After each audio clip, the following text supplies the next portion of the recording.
Bună, dragilor, și bine ați venit la o nouă citire. Dacă titlul te-a atras, înseamnă că ai aici cu siguranță un mesaj pentru tine. Îți mulțumesc pentru că mă urmărești, îți mulțumesc pentru că mi ești alături. Dacă vrei și tu o astfel de citire, te invit oricând cu drag doar pe aplicația de tarot și astrologie Cristina Zurba, disponibilă atât pe iPhone cât și pe Android. Hai să vedem așadar mesaje, ce trebuie să știi.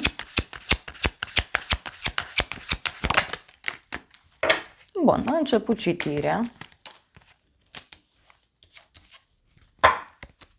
Avem așa, cavalerul de cupe. Avem aici 7 de monede. Deci, uite, ești într-un moment al vieții tale în care ai parte de un succes, de o bucurie. E ca și cum culegi roadele muncii tale, dar mai văd și un moment în care ai realizat ceva important în legătură cu trecutul tău, în legătură cu o perioadă de așteptare.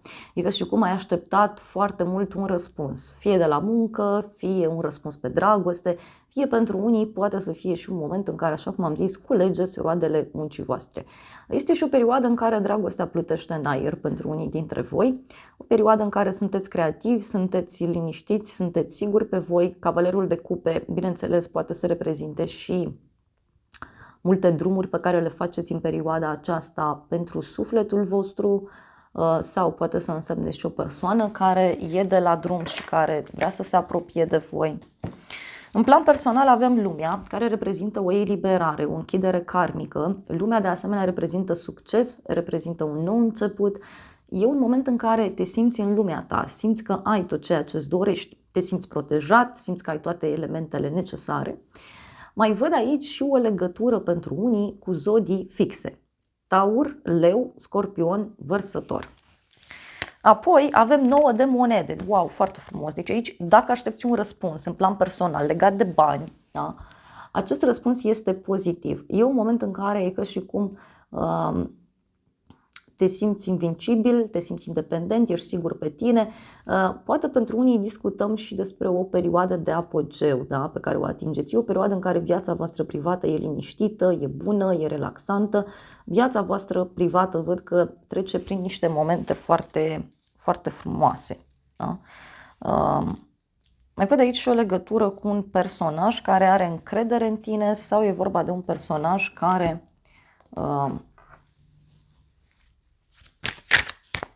se simte bine alături de tine. Hai să vedem lumea. Noroc, da? Deci e un noroc foarte mare pe care tu îl ai în acest moment. E ceva ce s-a deblocat pentru tine sau ceva ce se deblochează. Pentru unii poate să fie și un noroc în legătură cu o relație bolnavă. Da? Uite, e cineva care suspina, cineva care a suferit. Poate, uite, pentru unii e ca și cum ați ieșit dintr-o situație toxică, dintr-o relație toxică. Hai să vedem încă o carte.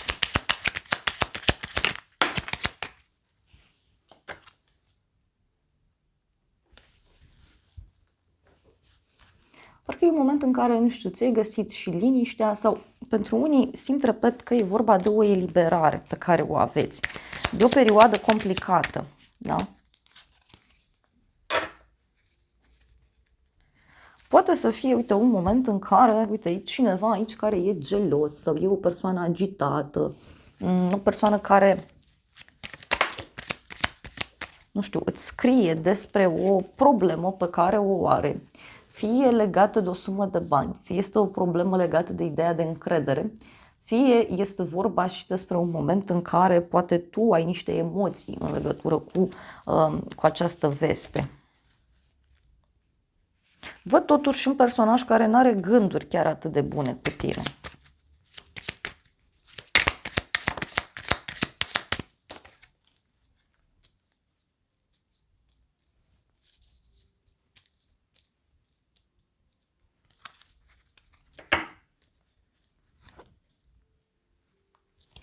Avem hoțul.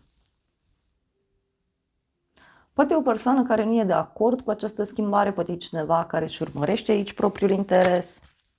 Mai vreau o carte.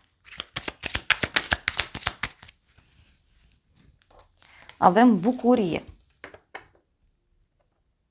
O persoană bucuroasă sau poate să fie și o mică petrecere, o mică celebrare. În continuare avem 2 de monede. Uite, ești într-un moment așa în care cântărești ceva, analizezi ceva. Parcă ești și într-o perioadă a vieții tale în care simți că te joci, da? Nu simți că lucrezi. Pentru alții poate în acest moment aveți de luat o decizie importantă privind două colaborări, unii poate sunteți prinși între două activități în același timp. Apoi avem 6 de monede, deci uite, e ca și cum negociezi ceva, discuți ceva cu cineva și 6 de monede îmi spune că fie primești bani, fie e un moment în care reușești să-ți cumperi ceva. Pentru unii văd aici un echilibru, da, pe care tu reușești să îl menții din punct de vedere profesional sau financiar. 2 de monede. O persoană falsă, falsitate și reuniune.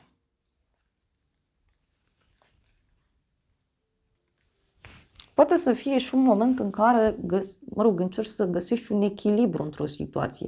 Dar totuși văd aici și o persoană falsă sau cineva care nu spune tot ceea ce simte, tot ceea ce gândește. Și uite, e ceva legat fie de o persoană mai tânără, fie ceva legat de o persoană nouă, fie pentru unii că și cum voi sunteți considerați, da, ca fiind la început de drum într-o situație și e cineva care pe de o parte zice că are încredere, pe de altă parte nu are încredere.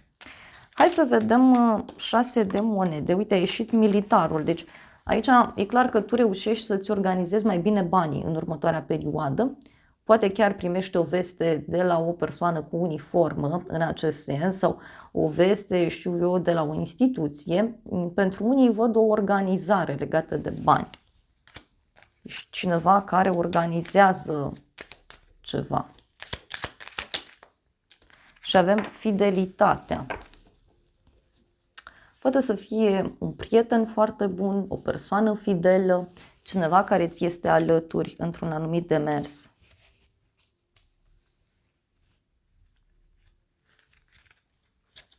Mai vreau o carte.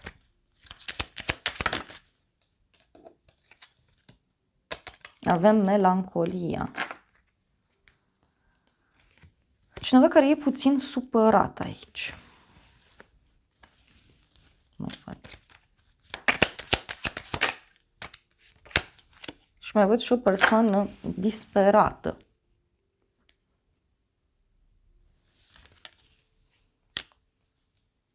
Poate știu eu, reușești să te organizezi mai bine, reușești să ieși din această situație complicată. Ce o să te mire? 3 de spade, 7 de cupe.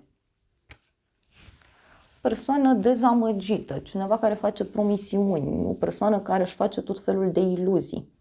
Este vorba despre o persoană foarte iubitoare, foarte sigură pe ea. Dar în același timp simt eu aici că e vorba de un personaj care se află într-o perioadă de vindecare a sufletului său. Poate are legătură și cu ideea că ți se vindecă sufletul, simt eu să-ți transmit. Dar hai să vedem ce o să te mire. 3 de spade. Ok. Un prizonier. Un inamic. Cineva care se simte legat într-o situație, dar parcă e o persoană care nici nu tratează lucrurile cu seriozitate. E cineva căruia îi place foarte mult să se distreze, să se relaxeze. E cineva căruia îi place foarte mult să...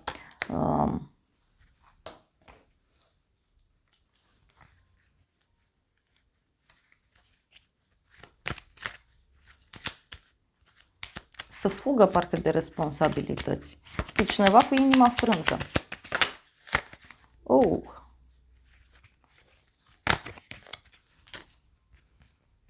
Și mai văd eu o persoană care suspină. Inamica, suspinul. Ce o să te mire aici poate avea legătură cu o luptă care se duce în jurul tău. Mai văd și pe cineva care își face tot felul de gânduri, tot felul de planuri.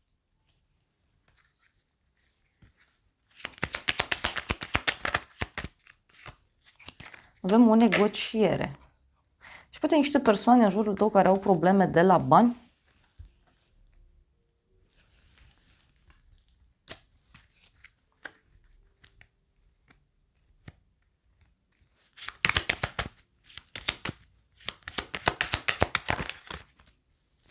Mai văd și un personaj, uite, care e foarte gelos, posesiv.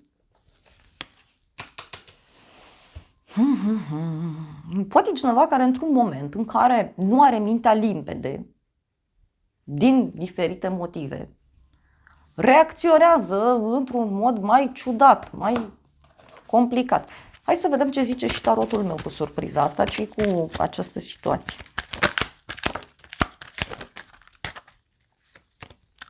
Totuși, eu văd o veste onorabilă, e o veste bună, da? O veste care te pune undeva sus. Are legătură cu o casă străină sau are legătură cu o instituție, are legătură cu ideea de familie. Și apoi avem o bucurie mică, un bărbat matur și noutăți plăcute. Da, eu cred că e vorba de niște personaje din jurul tău care trec prin niște momente mai complicate sau vor trece, da? Poate să fie vorba despre o instituție cu nume masculin, un oraș cu nume masculin, o țară, da, cu nume masculin sau pentru unii poate să însemne și un personaj, da, mai matur din jur. Poate să fie un șef, poate să fie cineva din familie. Dar eu văd aici că e o veste despre un final și e cu un noroc neașteptat sau e ceva ce are legătură cu banii sau cu o persoană care își asumă aici niște riscuri. Pentru că, repet, adică e o luptă aici a unor oameni foarte, foarte ciudată.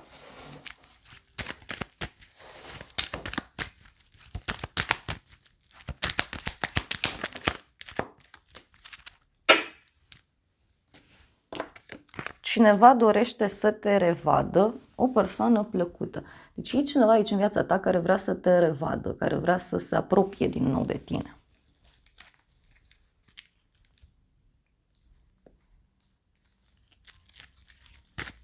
Eu așa simt să vă transmit că poate să fie cineva care are probleme și care vrea să se apropie de voi.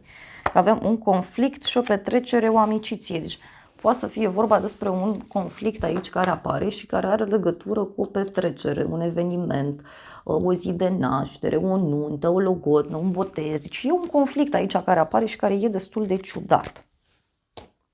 Vreau să vedem și acest tarot ce spune. Tarotul umbrelor, nu l-am mai folosit de foarte mult timp, mi este foarte drag.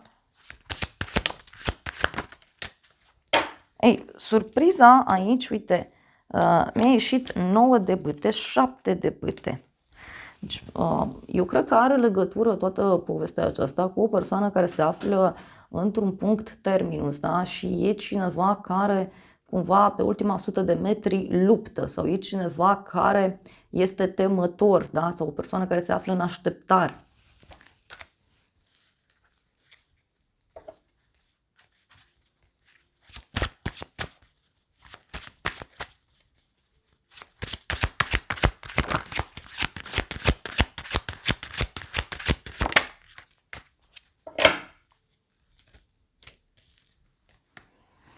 Cinci de spade, 3 de monede, o nedreptate, da? Un compromis, o ceartă care fie are legătură cu un grup format din 3 persoane. Aici eu aș merge care are legătură cu munca, da? Că monedele țin de muncă, țin de bani, dar pot țin și de sănătate.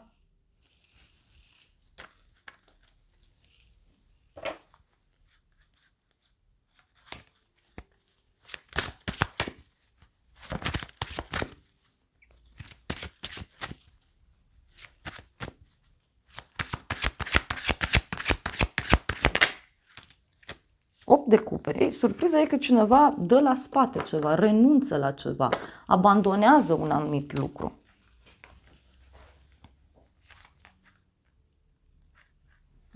Și e cineva care îți face, da, o propunere, o invitație.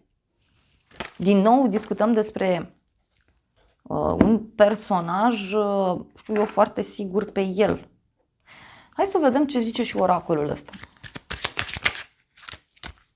Niște semne pe care le primești de la un prieten și avem muzică. Deci pot fi niște semne pe care cineva ți le trimite prin muzică.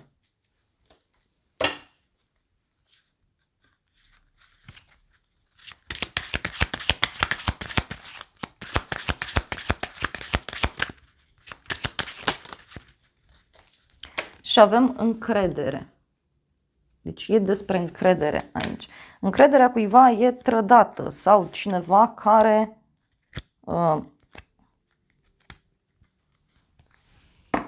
își dorește încredere. Hai să vedem ce zice și oracolul ăsta.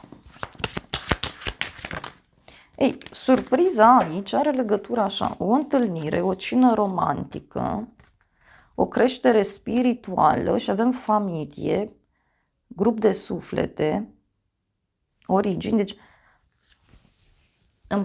în situația aceasta eu văd că surpriza are legătură cu o întâlnire pe care o ai cu cineva din jurul tău. Și în cadrul acestei întâlniri, cu siguranță vei afla despre ceva anume.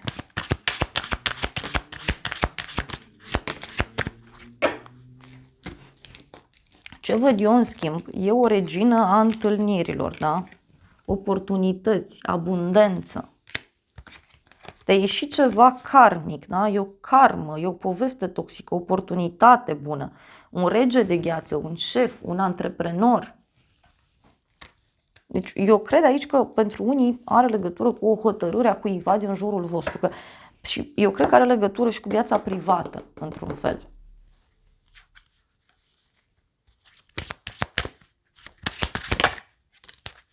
Și ce mai avem aici? Avem un bărbat mai tânăr sau un bărbat căruia îi place să conducă. Este o persoană mai aventurieră, e o persoană foarte modernă, simt eu să transmit. Și avem libertate, a fi singur.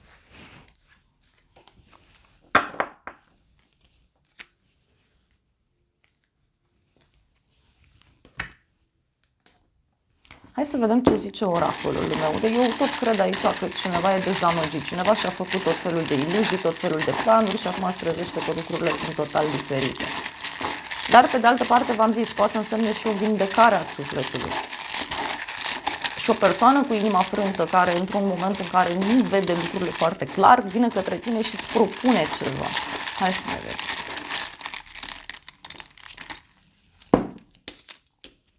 Avem așa, cifra 8, putere, pasiune,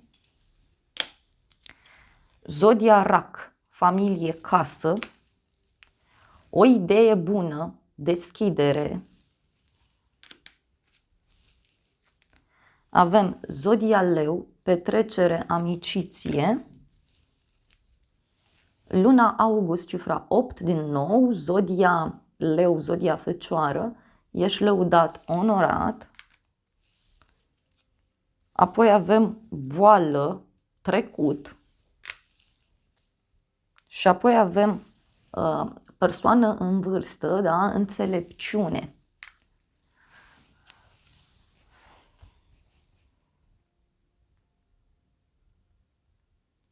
Cineva care are o problemă aici de mult timp și care, uite, și-o poate rezolva. Mai vreau o carte.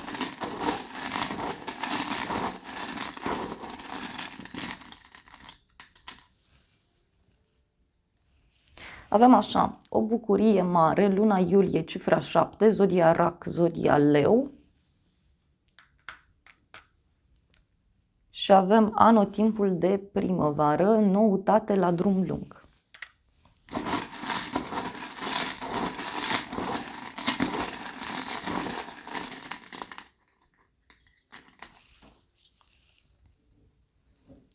Și avem în spatele tău gelozie,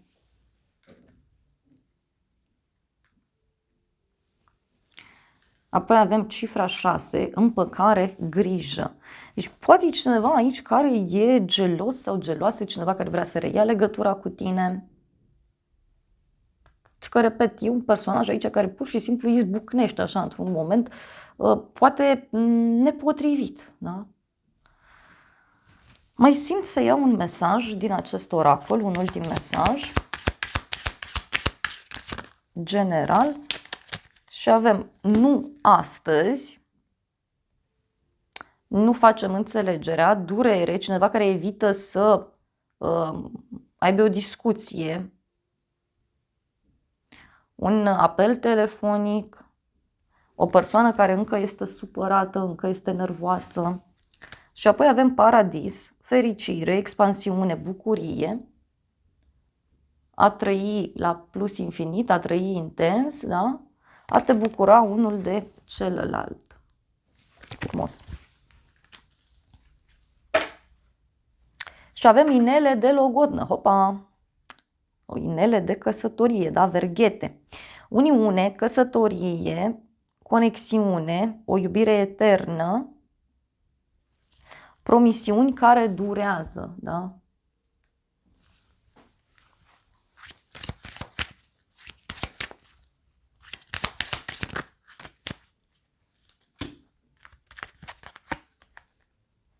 Avem suflete pereche, parteneriat, contract de suflet, pasiune, chimie,